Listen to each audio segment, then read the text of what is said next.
I just wanted to say thank you all. Thank you for all the time and effort that everybody put in to make this happen. We are totally blessed, and with that, I'll turn it over to my son.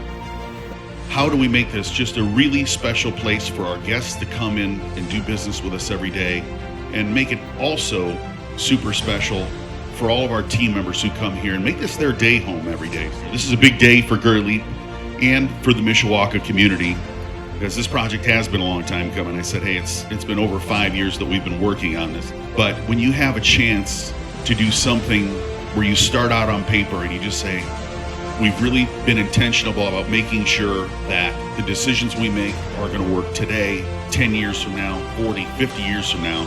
We want this to be a place that is still an amazing place to come purchase or service your vehicle.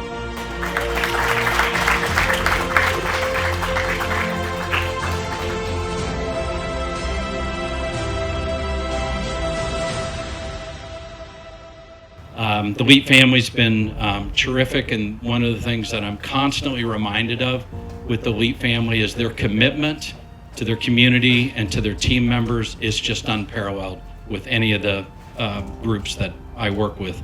They're all great, but this one's special.